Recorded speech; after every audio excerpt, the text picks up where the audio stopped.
कृष्ण कृष्ण हरे हरे, हरे रामा राम रामा हरे हरे। श्री राधा वृंदावन चंद्र की जय, श्री गौर निताय की जय, श्रीमद् भागवतम की जय, श्रील प्रभुपाद की जय। Welcome all of you for today's Srimad Bhagavatam session. We are discussing from first canto, chapter 8. Title of the chapter is महारानी कुंती द्वारा प्रार्थना एवं परीक्षित की रक्षा।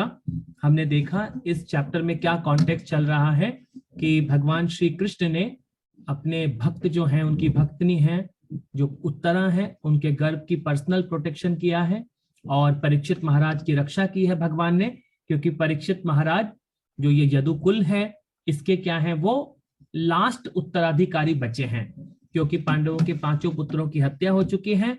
ये परीक्षित महाराज उनके पूरे परिवार के एक लास्ट उत्तराधिकारी हैं। इनको बचाना बहुत आवश्यक था, क्योंकि इस पूरे संसार में अगर इसको भगवान को ये पूरा का पूरा जो क्रिएशन है उसको आगे बढ़ाना है तो भगवान ने उत्तरा के गर्भ की पर्सनल प्रोटेक्शन किया। और उसके बाद जब भगवान श्री कृष्ण द्वारका के लिए प्रस्थान कर रहे हैं तो उसी समय कुंती महारानी जो भगवान की भुआ का रोल प्ले कर रही हैं, वो उसी समय आकर भगवान का ग्लोरिफिकेशन करती हैं। वो इतनी सुंदर प्रेयर कर रही है कुंती महारानी, इवन दो वो भगवान की भुआ का रोल प्ले कर रही हैं और भगवान उनके भतीजे का रोल प्ले कर रहे हैं, परंतु कुंती महारानी को भगवान की एग्जैक्ट पोजीशन पता है कि ये हमारे बीच में जो सुप्रीम भगवान हैं वो हमारे बीच में पर्सनली रह रहे हैं, उनको ये क्लियरली पता है, इसीलिए उन्होंने इतनी सुंदर प्रेयर की है। तो हम भक्तों ने कल श्लोक नंबर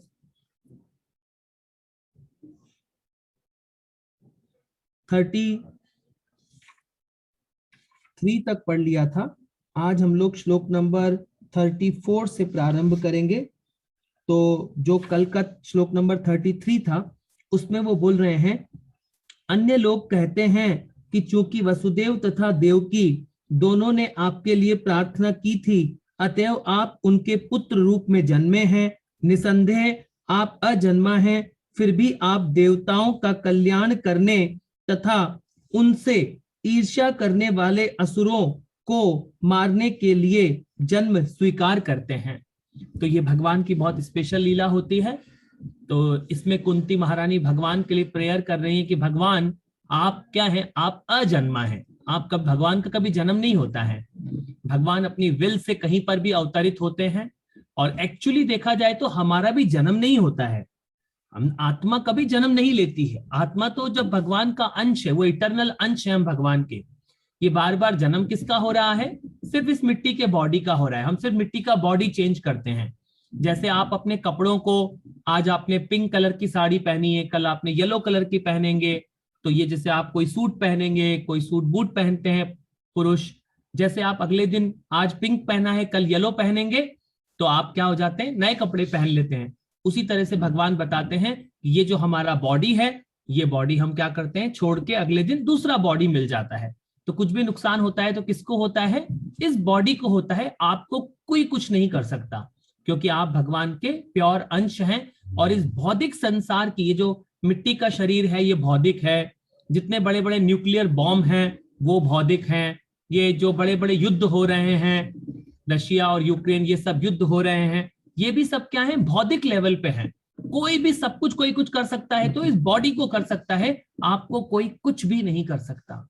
तो ये कुंती महारानी भगवान से प्रेयर कर रही हैं कि भगवान आप इतने दयालु हैं कि आप सब भक्तों के साथ लीला करने के लिए इस तरह इस धरती पर अवतरित होते रहते हैं। आप अपने भक्तों को साथ जो ये कृष्णा क्या होते हैं, भगवान ये लीला करने के लिए अपने भक्तों को ही चुनते हैं और भगवान चाहते हैं कि मेरे साथ मेरे भक्त में लीला में पार्टिसिपेट करें। भगवान को उससे बहुत खुशी मिलती है। तो हमें क्या करना चाहिए? भगवान की खुशी के लिए ये सारा कार्य करना चाहिए। अगर हम भागवतम भी सीख रहे हैं, पढ़ रहे हैं, दूसरों को पढ़ा रहे हैं, जब हम इसको भगवान के प्लेजर के लिए करने लग जाते हैं तो ये प्योर डिवोशनल सेवा हो जाती है। तो ये बहुत इंपॉर्टेंट पॉइंट है यहाँ पे कुंती महारानी हमें बता रही हैं। तो बता रही हैं कि निसंदेह आप अजन्मा हैं, फिर भी आप देवताओं का कल्याण करने तथा उनसे ईर्ष्या करने वाले असुरों को मारने के लिए जन्म स्वीकार करते हैं।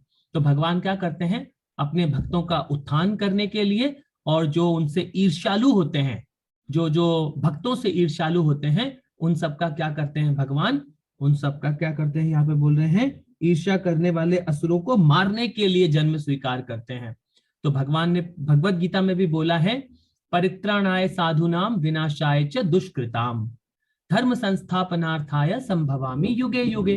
तो भगवान क्या करते हैं, हर मिलेनियम में ऐसे अवतरित होते हैं।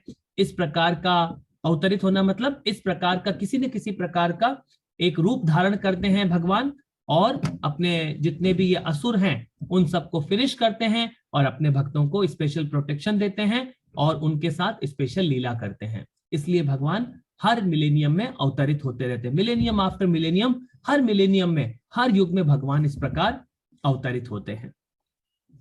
तो आगे अब हम लोग श्लोक नंबर 34 पढ़ेंगे। 34 श्लोक का परपोर्ट पढ़ने के लिए बहुत सुंदर परपोर्ट है इसका, मेरे साथ परपोर्ट पढ़ने के लिए आ जाइए साथ में।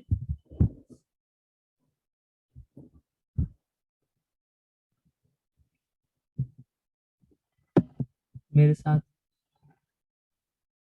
आद्या गुप्ता जी आप पढ़ेंगे। आद्या गुप्ता, मैंने आपको अनम्यूट किया है। माता जी आप पढ़ेंगे,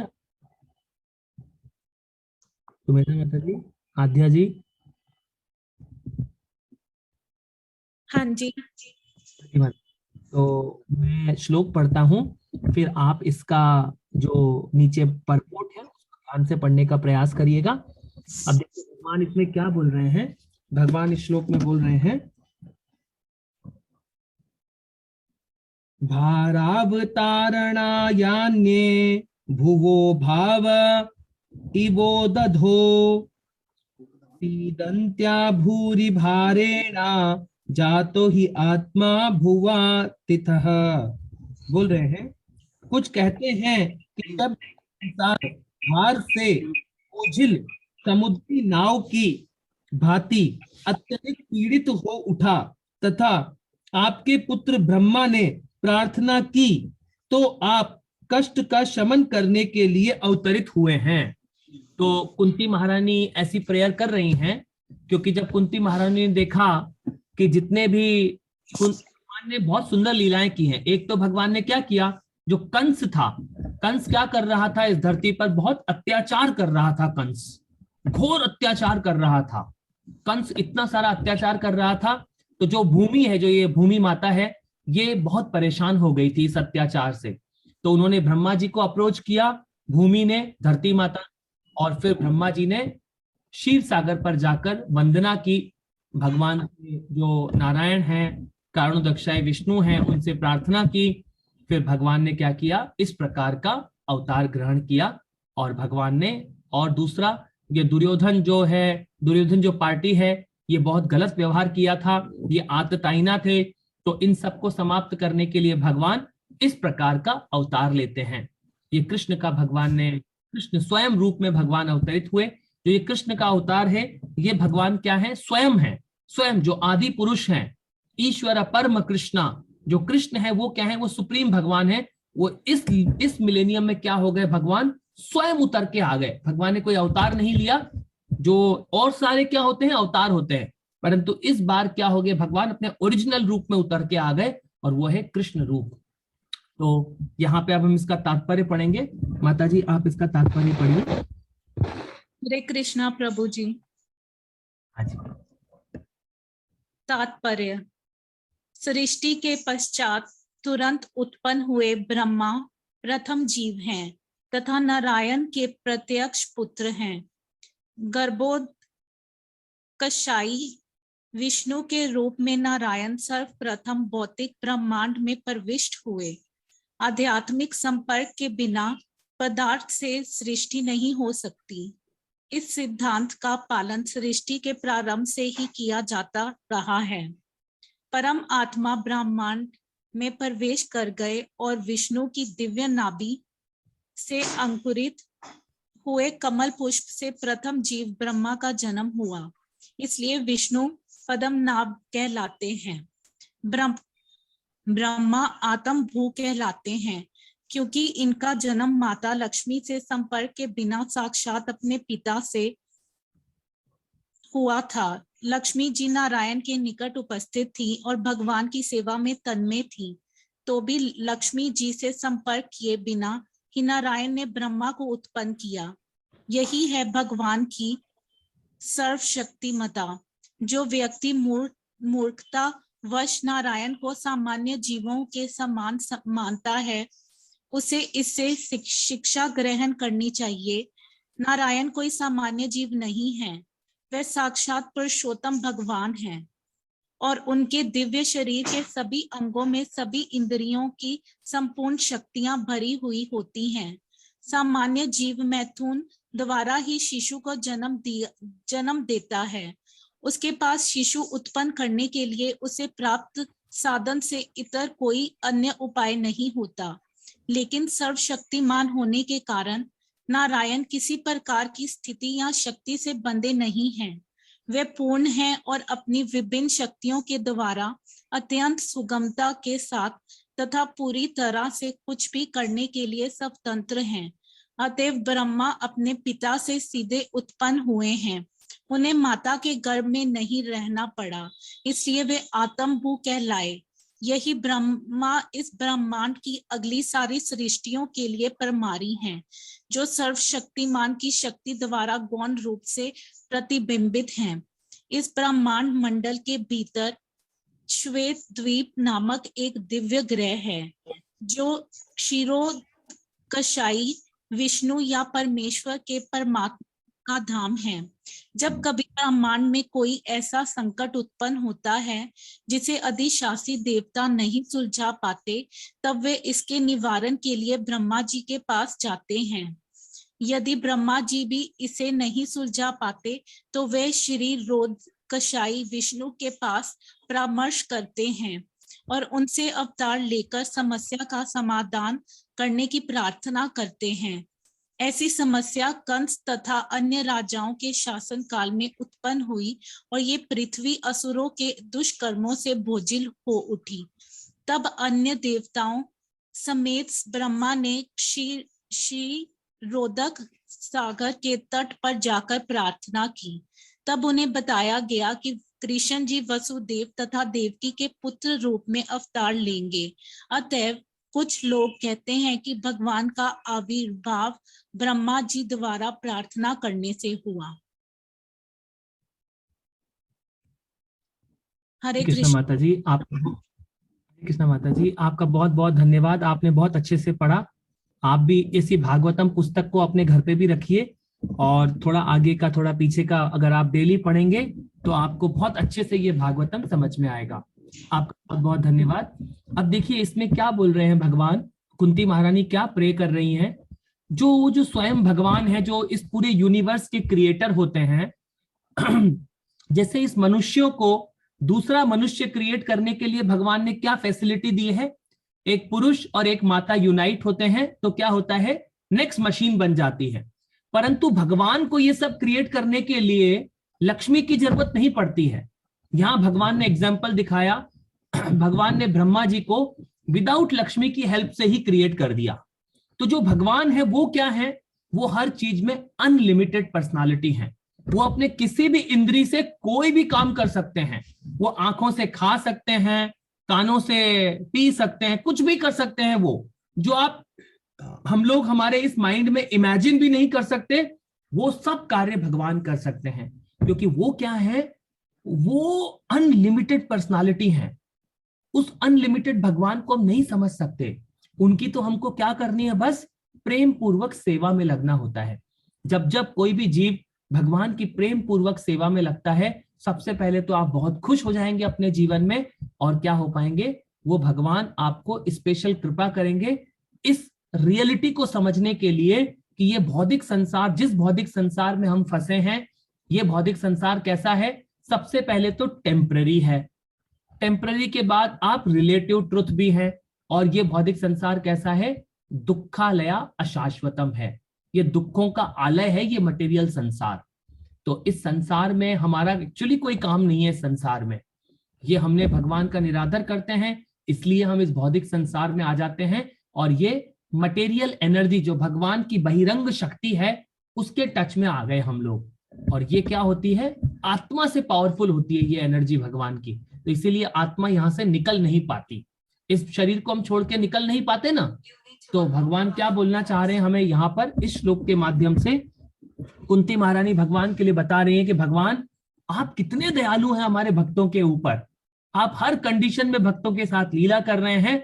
और वो भगवान की पोजीशन को क्लियर कर रही है इस एग्जाम्पल को देकर कि इवन दो लक्ष्मी जी भगवान के साथ रहती हैं, फिर भी भगवान ने क्या किया, लक्ष्मी जी की कोई उनको सहायता नहीं लेनी पड़ी इस क्रिएशन को करने के लिए। तो ये भगवान का बहुत इंपॉर्टेंट फीचर है। आइए अब हम अगले श्लोक को पढ़ते हैं जो कि है श्लोक नंबर 35।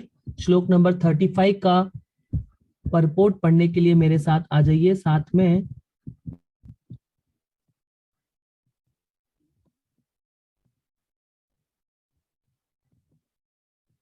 कमला भाटिया माता जी मुंबई से, मैंने आपको अनम्यूट किया है।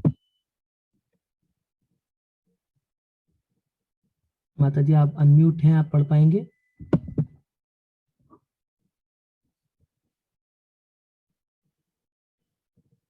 माता जी आप अपने आप को अनम्यूट कर लीजिए।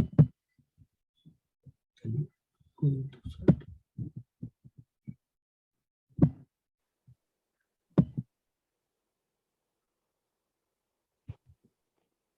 हाँ जी पढ़ पाऊंगी। कर पाएंगे, यस माता जी। तो अब मैं पहले श्लोक पढ़ता हूँ। अब देखिए श्लोक में भगवान क्या, कुंती महारानी फिर अगली प्रेयर कर रही हैं भगवान से।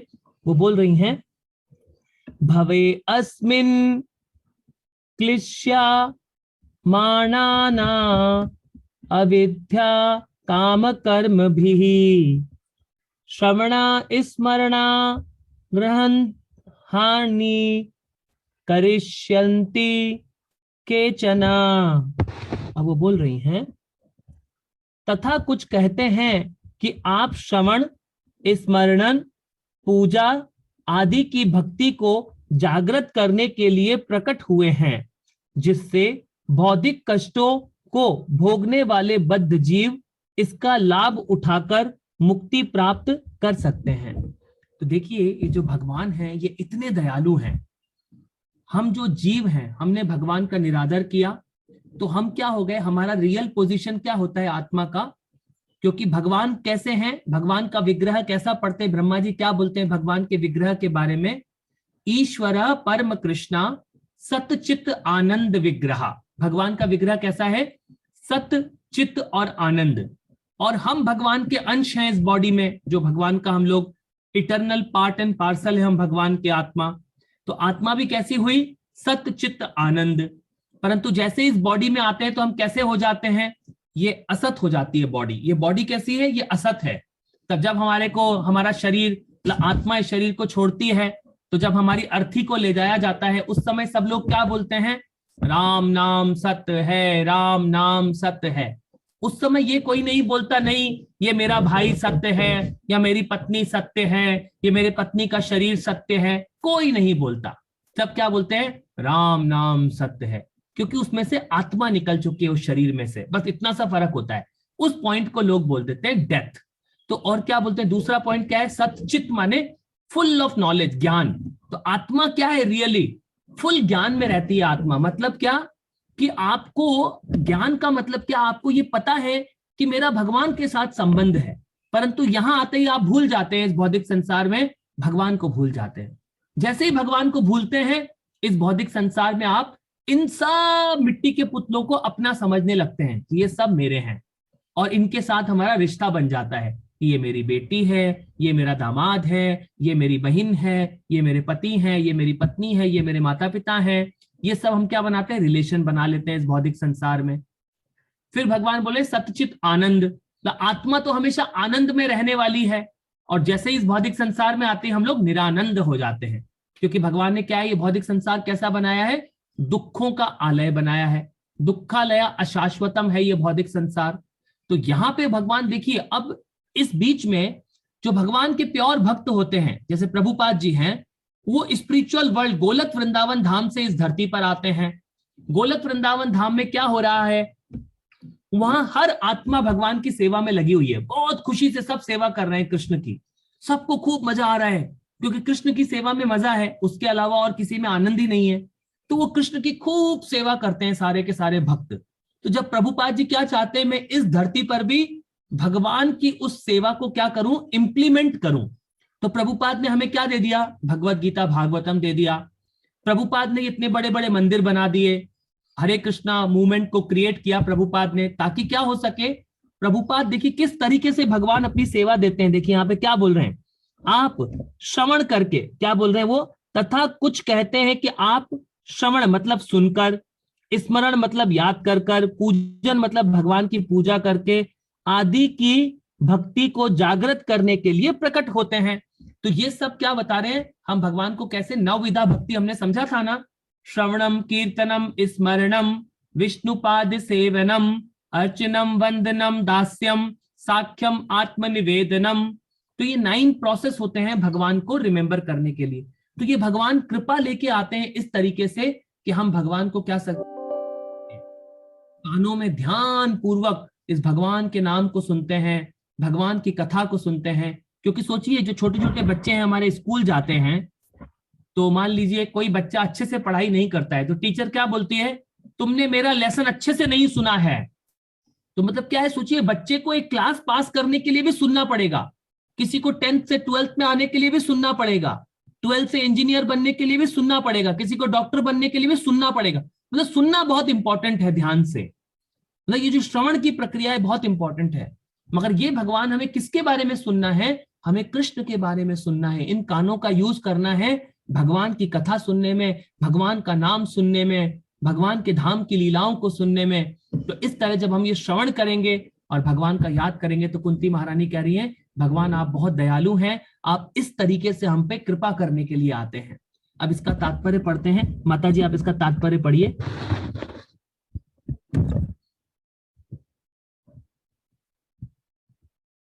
माता जी तात्पर्य पढ़िए आप इसका।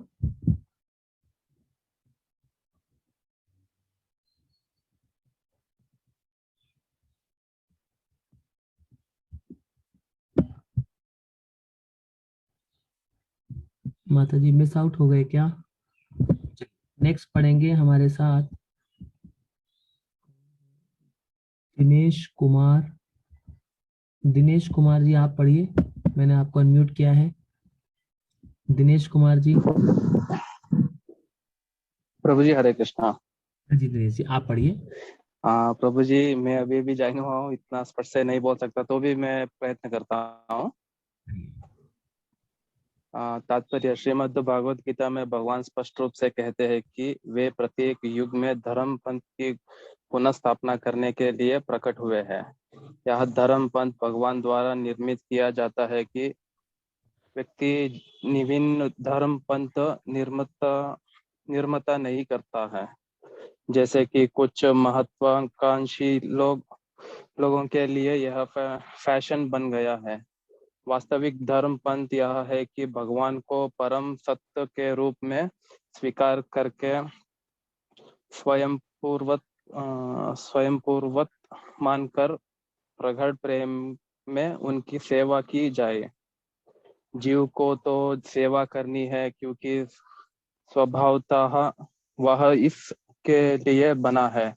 जीव का एकमात्र कार्य भगवान की सेवा करना है। भगवान महान है और जीव उनके अधीन संत है, अथवा जीव का कर्तव्य उनकी सेवा करना मात्र है। दुर्गावश मोहग्रस्त जीव अज्ञानवश भौतिक इच्छा के कारण इंद्रिय के दास बन जाते हैं। यह इच्छा अविध या अज्ञान कहलाती है।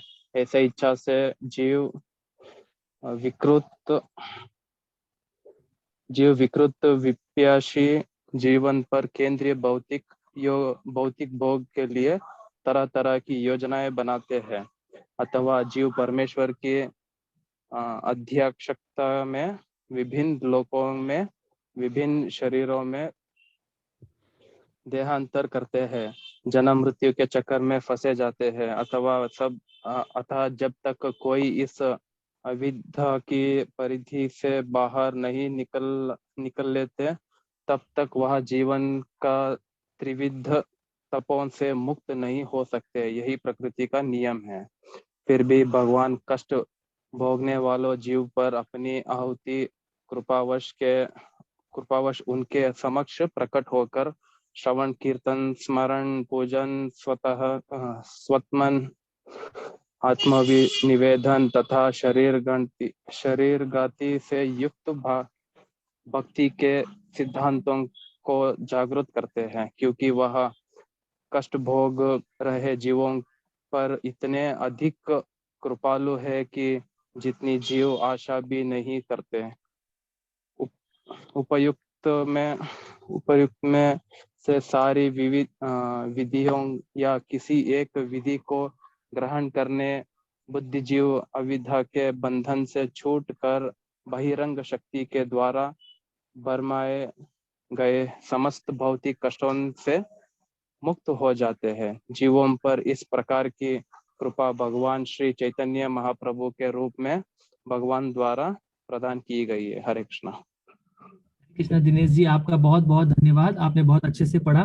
दिनेश जी आप कहाँ से हैं? प्रभु जी मैं हासन डिस्ट्रिक्ट से हूँ, बेंगलोर से 180 किलोमीटर है, नियर मैसूर लगभग। बहुत अच्छा बहुत अच्छा बहुत अच्छा, आपने बहुत अच्छे से पढ़ा। ऐसे ही आप कंटिन्यू करिए। और देखिए अब भगवान इस श्लोक में क्या समझा रहे हैं।